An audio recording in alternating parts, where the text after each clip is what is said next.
Good morning everyone. I am Mrs. Prabhamai Acharya of Electronics and Telecommunication Department of Gandhi School of Engineering. Today I am going to take a lesson on analog electronics, that is the topic voltage divider bias.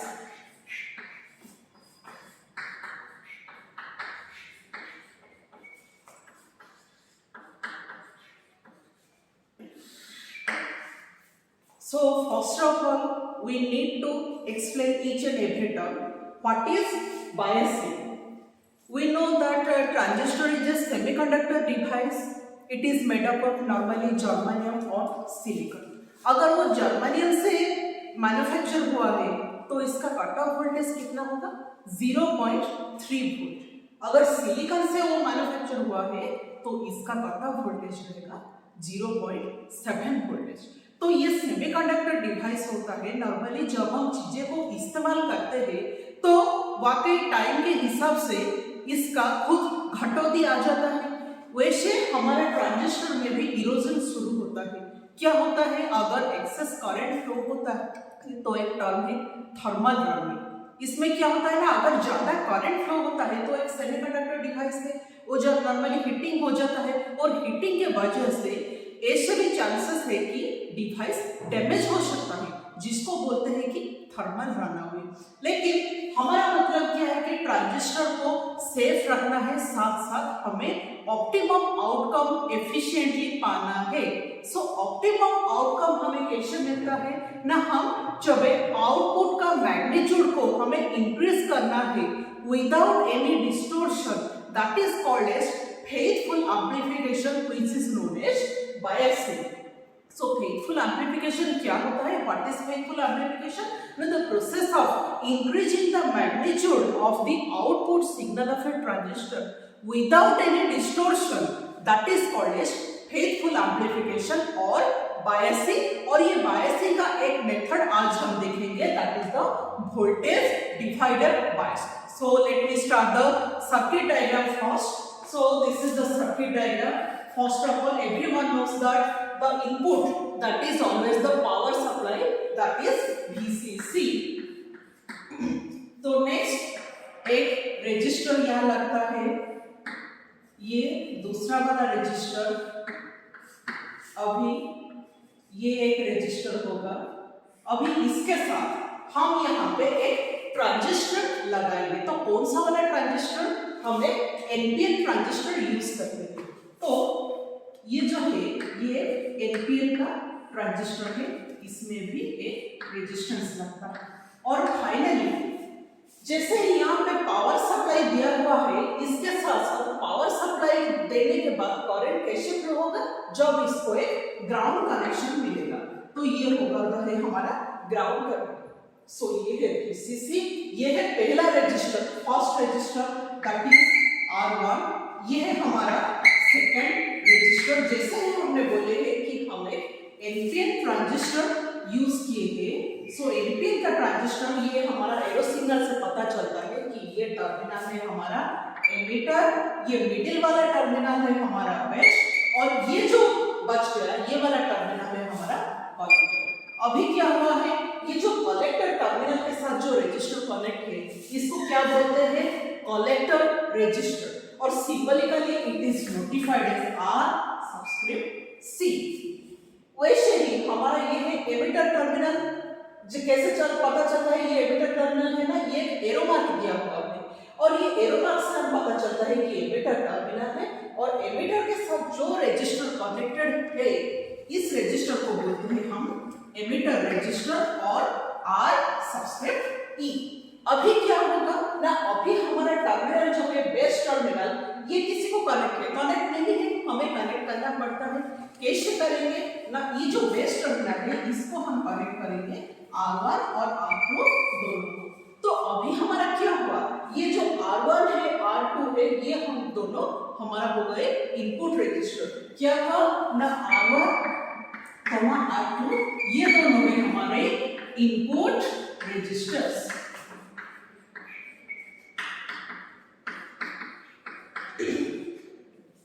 इसके साथ साथ क्या हुआ, ये आ रही है, ये है एमिटर रजिस्टर। ओके,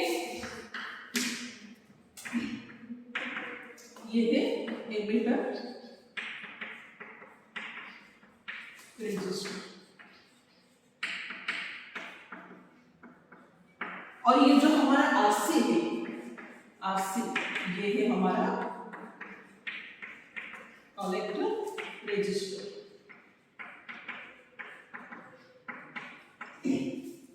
तो नाउ ये base terminal is connected both to R1 and R2।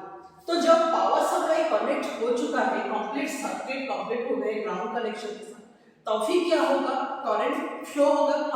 हम जानते हैं नॉर्मली करंट फ्लो होता है। सो अगर लेते हैं कि ये VCC से पहले ये जो R1 R2 है, ये दोनों इनपुट रजिस्टर से ये दोनों के बीच एक करंट फ्लो होता है जिसको बोलते हैं हम I1। तो I1 किस किस के थ्रू हमारा फ्लो होगा ना, ये पहले R1 के थ्रू फ्लो होगा, इतना तक आ जाएगा। अभी क्या होगा, ये पॉइंट से थोड़ा इस टर्मिनल हो जाएगा, थोड़ा इधर टर्मिनल से आएगा। लेकिन क्या होता है, ये जो टर्मिनल हो जाता है ये है ट्रांजिस्टर का बेस। सो बेस को जो करंट जाता है हम क्या कहते हैं, बेस करंट और IB। लेकिन हम जानते हैं कि ट्रांजिस्टर में क्या होता है ना, emitter current is normally equal with collector current. कैसे होता है, IE equals to IB plus IC। Since a transistor is manufactured with thinner base, that's why a small amount of current flows through the base region, for which entire emitter current is almost seen approximately in collector region.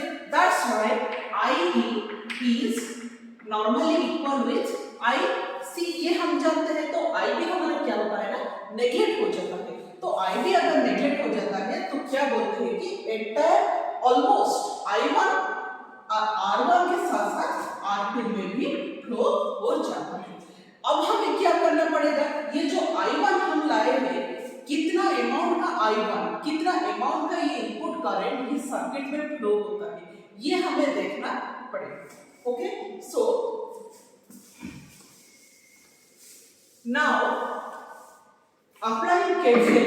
अगर हम Kirchhoff's voltage law apply करेंगे ये terminal से, तो इसमें क्या होगा देख लेते हैं। तो ये वाला करंट है बेस करंट, और बेस और एमिटर जंक्शन हमारा नॉर्मली क्या होता है, इनपुट वोल्टेज होता है।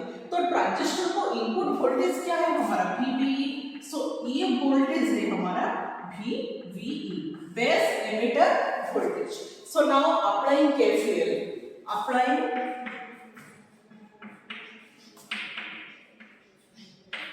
KVL।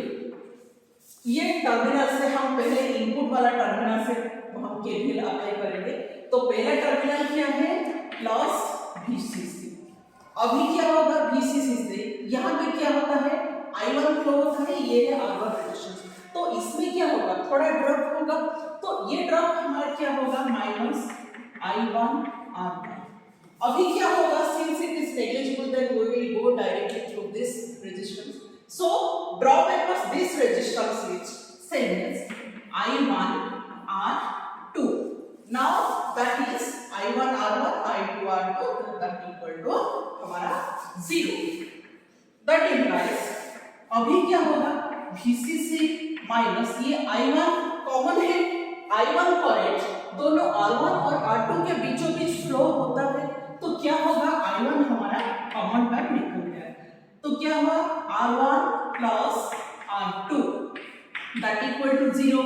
अब हम क्या लिख सकते हैं, the VCC equal to I1 multiplied by R1 plus R2। अब हम क्या कर सकते हैं, VCC divided by R1 plus R2 that equal to I1। तो करंट का वैल्यू हमें कैसे पता चलेगा, VCC divided by R1 plus R2। तो इसको हम क्या कर देंगे, इक्वेशन 1 दे देंगे। ये हुआ हमारा इक्वेशन 1। अब हमें क्या निकालना होगा ना, ये वाला टर्मिनल अब हमारा खत्म हो चुका है। तो अब हमें क्या करेंगे ना, ये जो डिवाइस है, ये जो रेजिस्टेंस है R2, इसका अक्रॉस हमें वोल्टेज निकालना होगा। क्यों निकालना होगा, क्योंकि हमारा जो थर्मल रनअवे हुआ, हमें स्टेबिलिटी किस टर्मिनल में चाहिए, इनपुट टर्मिनल में चाहिए। सो इनपुट टर्मिनल में जो हम चाहिए, इनपुट वोल्टेज हम कैसे लाएंगे, इनपुट वोल्टेज VBE है जो कंप्लीटली नेग्लिजिबल हो जाएगा, लेकिन हमें कैसे मिलेगा, ये V2 के थ्रू हमें मिलेगा। तो V2 क्या हुआ ना, ये जो करंट फ्लो होता है R2 के बीच, ये दोनों को मल्टीप्लाई करके हम इसके बीच जो वोल्टेज ड्रॉप हुआ इसको निकालेंगे। तो let me do that. First we have to write down this equation that VCC divided by R1 plus R2 that equal to I1. This is our equation 1. Now जो voltage drop होगा R2 resistance के अंदर, इसका क्या होगा, V2 equals to I1 R2, ये हुआ हमारा इक्वेशन 2। अभी क्या होगा ना, ये जो I1 का वैल्यू हमें यहाँ निकाले हैं, इसका वैल्यू हम इसके इस इक्वेशन में डाल देंगे। Now that will be V2 equals to VCC divided by R1 plus R2 whole multiplied with R2। ये हमारा क्या हो गया है, इक्वेशन 3। तो ये जो इक्वेशन 3 हमारा निकला, ये V2 का वैल्यू क्या हुआ ना, V2 का वैल्यू हुआ VCC divided by R1 plus R2 whole multiplied with R2। अब हम एक्स्ट्रा निकालना होगा ना, ये V2 का वैल्यू अब हम KVL पुट करके देखेंगे। Okay, so let me now, ये क्या हुआ ना, V2 अगेन V2 माइनस ये वैल्यू, ये वोल्टेज कितना हुआ VBE माइनस इसके बीच ये जो एमिटर है, एमिटर टर्मिनल में जो करंट फ्लो होता है इसको हम क्या डिनोट करते हैं, IE। और ये एमिटर रेजिस्टेंस के अंदर जो ड्रॉप होता है इसको क्या बोलते हैं, emitter voltage minus IE RE that equal to 0। Apply KVL। Okay, so now क्या हुआ, V2 माइनस VBE माइनस ये IE का वैल्यू, एमिटर करंट का वैल्यू अप्रोक्सीमेटली कलेक्टर करंट के साथ समान होता है, जिसके लिए हम IE के बदले में यहाँ IC डाल सकते हैं। तो इसका वैल्यू क्या होगा, IC RE that equal to 0। that implies V2 equal to VBE minus IC plus IC RE। अब हम क्या करेंगे ना, V2 minus VBE divided by RE that equal to हम IC। ओके, तो हम IC क्यों निकाले, IC क्या है, कलेक्टर करंट है। एक ट्रांजिस्टर में इनपुट करंट अगर बेस करंट होता है तो आउटपुट करंट क्या होता है, कलेक्टर करंट होता है। तो हम देखते हैं कि कलेक्टर करंट ज्यादा होने से अगर ट्रांजिस्टर को कोई हानि होता है या नहीं। तो ये हो गया हमारा इक्वेशन नंबर 4। तो ये जो हमारा निकल गए, फर्स्ट इनपुट करंट निकल गया, इसके बाद voltage across this biasing register निकल गया, इसके बाद हमारा क्या निकल गया, IC मतलब कलेक्टर करंट। अब हम देखते हैं ये जो वैल्यू हमारा आया V2 का वैल्यू, इसमें क्या हुआ ना, V2 minus VBE divided by R equal to IC। एक करंट एम्प्लीफिकेशन फैक्टर होता है जिसका वैल्यू होता है beta equals to IC divided by IB, which is the current amplification factor, but we know that IB very negligible as compared to collector current, which is independent, which is not present in this equation. That's why the circuit becomes protective. Since the current amplification factor is independent, is not present in this equation, it means the collector current is independent on the value of beta in this terminal, in this voltage bias condition. That's why the circuit becomes more stable and more efficient. Now let me see the output terminal. So if it is the VCC, a current flows, this became the input part 1. Now we will see the output voltage. So एक transistor का output voltage क्या होता है, अगर एक input voltage होता है base emitter voltage, इसका आउटपुट वोल्टेज क्या होगा, collector emitter voltage, that is VCE। The voltage between collector and emitter region, that is V subscript CE। This is the output voltage. So let me check the value of VCE. But yes, as usual, we have applied for input. Same technology, same KPL, we will apply for the output condition. The power supply first of all loss VCC minus यहाँ पे current flow होगा IC collector current IC RC. यहाँ पे क्या होता है voltage between collector emitter region VCE minus ये current कहाँ पे फ्लो होता है इसका थ्रू फ्लो होता है एमिटर रजिस्टर के साथ फ्लो होता है जो कि होता है IC RE that equal to 0. जैसे मैंने कहा है कि emitter current is nearly equal with collector current so we can place collector current IC in place of IE. Now it is VCC minus VCE minus ICRC minus ICRE equal to 0. That implies VCC minus VCE minus IC into RC plus RE. IC मैंने common ले लिया है that equal to 0. That implies VCC equal to VCC minus IC into RC plus RE that equal to VCE.